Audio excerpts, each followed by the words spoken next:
Hey everybody, Adam Phillips here for Dynamite Entertainment, and we are talking today with the fabulous Christopher Priest, writer of Vampirella, about the new series. Before we get started, I just want to remind everybody, please hit subscribe, hit the like button, and make sure you let us know what you think. Christopher, it's great to have you here.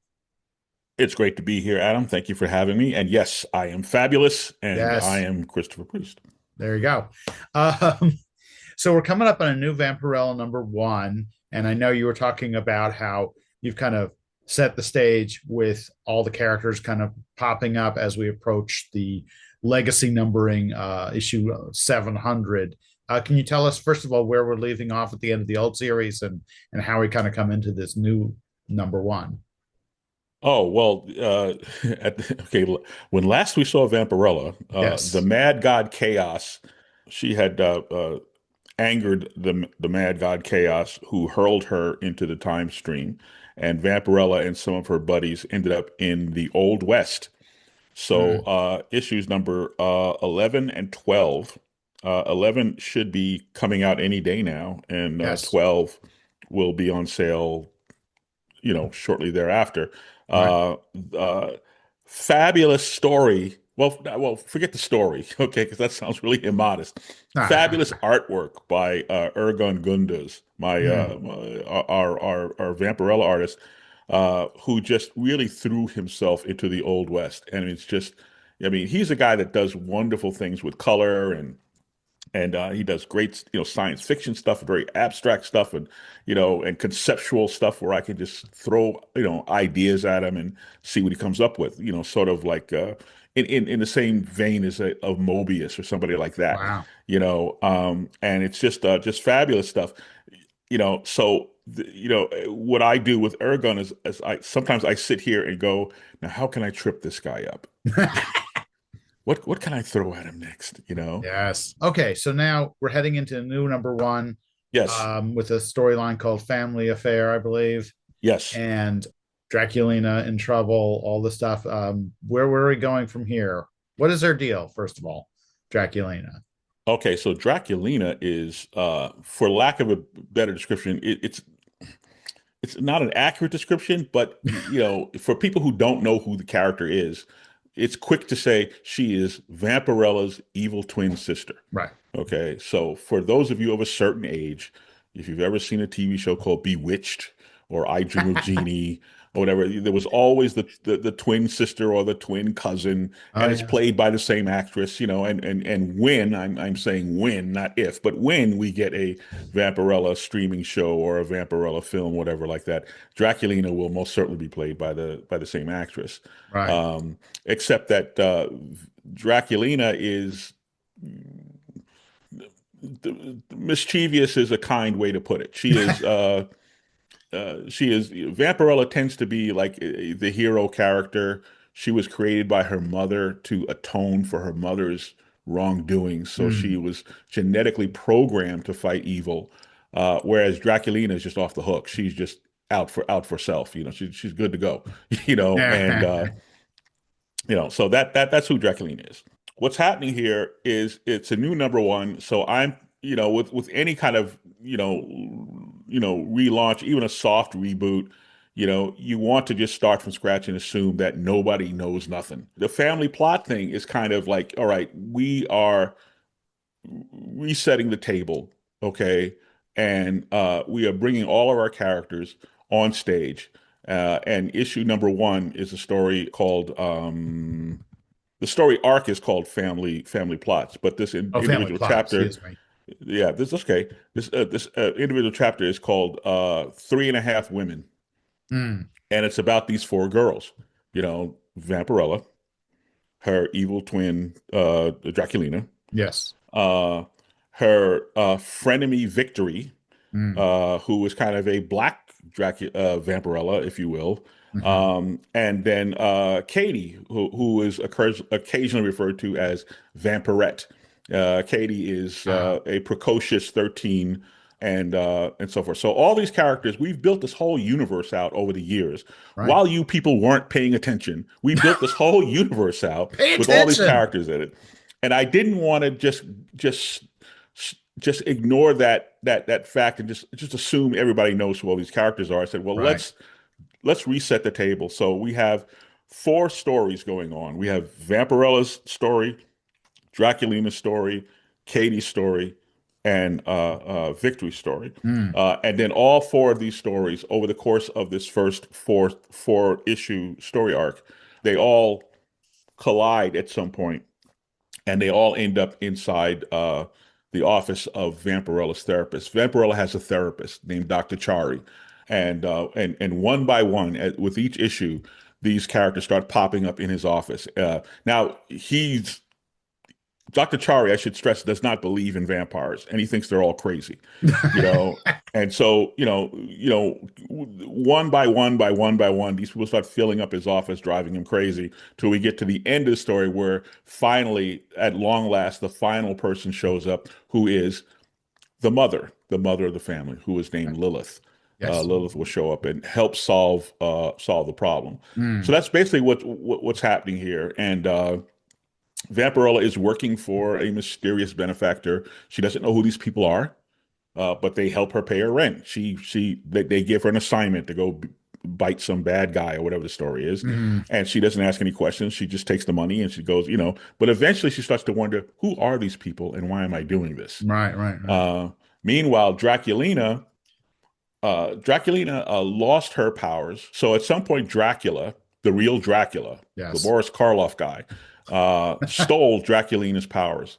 So Dracula, who is in this story arc here, Dracula now has vampiri powers. And what that means is he can come Mm. out during the day, he can sprout bat wings and fly around. He now has vampiri powers because he stole them from Draculina and left her as a human being.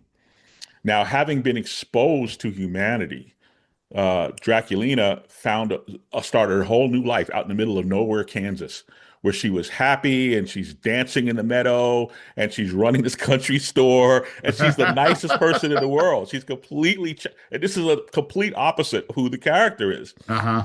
And all this works until in a previous issue, she runs into Vampirella. They have a big fight, and Vampirella bites Draculina and reinfects her with vampire DNA. So Uh-huh. Draculina now has her powers back, and she's pissed off about it because she enjoyed Mm. that life, and she feels like Vampirella stole that life from her. Damn. So Draculina has her powers back. Victory lost her powers and is Mhm. mourning the fact that she lost her powers. Victory is a human being. She's never been a vampire. She's not a vampire person. She's just a regular person, Yeah. and a long time ago, Vampirella's mother gave her a demon ring that gave her superpowers, like Legion of Superheroes with Oh, sure, sure, sure. vampires. Okay. She's been freed from that ring. The ring was like a curse. She couldn't take Mm. it off. And for the longest time, she was lamenting that she couldn't take it off. And she's a devout Christian, but she has this demon ring. So she had this great conflict, internal conflict going on. In the last story arc, she was freed from this curse. The ring removed from her. She's got her life back. She's human again. And she doesn't know what to do with herself. She's miserable. So Draculina gets her powers back. Victory loses her powers. They're both miserable. They're going in these different. They're both spiraling in different directions. Nah. And then the last plot line is Katie the vampirette, who is 13 years old. She has her first love. Oh. She has fallen head over heels in love with this teenager from Draculon, who has been hanging out Mm. at Lilith's house Right. in Atlanta. The teenagers, there's a group of them, the teenagers from Draculon, whom I didn't forget about them. I just didn't know what to do with them. So they've just been hanging out at Lilith's house for like a year now. Right. And I said, okay, we have to wrap all this up. We have to figure out, you have to that dangling plot thread. They have found a way to go back home to Draculon. So these teenagers are Mm. packing up to go back home. And the guy that Katie is in love with wants her to go back with him. Will she Mhm. go? Will she go? It's a big step, I mean, it's Yeah. her first boyfriend, and she likes him, but does she leave her own planet like him? I mean, how it That's that's a big commitment. ask, right? Man, that was crazy. You know, So how much of this is issue one, or is this like, that's all issue one. oh my I've given goodness. you almost the whole plot of issue one, That is you a know, lot. but And that that is sets up that sets in motion the rest of the story arc. These are the four Yes. stories that all collide in this poor psychiatrist's office. Wow. That I'm Yeah. telling you, you people watching this video, buy this issue, you're gonna get your money's worth because that is a lot of story. Oh gosh, I try. I really Yeah. do. I try to give it to you. I try to give you, a good read, a good Well, I solid read. appreciate that. That is awesome. Help. So Ergun is officially is the artist of record. So when you yes. open up issue number one, the first thing you see is Ergun Gündüz and his gorgeous artwork because he draws all the scenes in the doctor's office. Why? Because only Ergun can draw this doctor right. And Nah. no offense to Davis. Davis is a fabulous artist. We're going to talk about him in a second. Okay, great. But these characters were these kooky characters are so specific to and they were all created by Ergun. They're Ergun's characters, and I'm very protective of Dr. Chari Mm. uh, because he's just so specifically an Ergun character. I said, okay, Yeah, look. yeah. So each chapter, there's four chapters to this story arc, to the family plot story. Hmm. Each chapter begins in the doctor's office and with more kooks arriving, and then they go, let me tell you my part of the story. Then Gotcha. we cut away to we see their part of the story, and Davis draws the rest of that stuff. Davis Getton, I believe that's his name, Yes, right? that's exactly right. Davis Yes. getting, and so Davis, which is kind of an ironic name because if you look at his artwork, it reminds you of Alan Davis. It reminds me Wow. a lot of Alan Davis. Okay. Telling you he just he improved uh, so rapidly with every issue. He just Nice. got better and better and better. And now every time some pages come in, I just go, "Holy cow!" It's like he's getting it. Like we're Yeah, yeah. Matt Idelson is the editor, and Matt and I are giving him a bunch of notes, and he processes the notes. Oh, I get it now. It's a wonderful feeling when some pages come in and you feel all the air leave your body when you go, Mm. wow, he nailed it. He Yeah, just nailed yeah. it. Very cool. You walk into the church and there's Dracula sitting on the altar in the church up beneath this giant cross because Mm. he's not afraid of crosses anymore.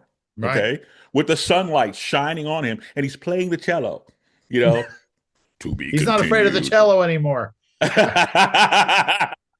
Well, in our That's series, cool. Dracula is a cellist. He's been a cellist for Okay, quite a while. yes. But the point I'm trying to make is that I was terrified because for the longest time, only Christian Rosado, another fine artist, he's the only Mm. guy who could draw this Dracula. So I was like, oh man, I was scared to look. I was scared to look, and I had to click to the next page where Dracula shows up, and like, ah, Davis nailed it. He Nice. stuck the landing. He really That's did. great. So we're very pleased. We're very Yeah. grateful to have him on board. He will be doing the bulk of the artwork Mm. for this story arc to give Ergen some time to get ready for our big issue 700, which we'll talk about another time. That is so cool. And I'm very excited about issue 700. Meanwhile, Vampirella, new number one, coming in April, like we said. And make sure you guys tell your comic shop that you want copies of it. Two You don't want copies. to miss it. Two We want copies at two copies. least. We're going to show all the covers. And Christopher, it's always great to talk to you. I'm so glad we're getting the opportunity again. It's been a little while. And yeah, anything else you want to say before we sign off? No, absolutely. Just great seeing you again, and Yes, looking forward to like chatting about our upcoming issues as we go along. fantastic. All right, thank you. Yep.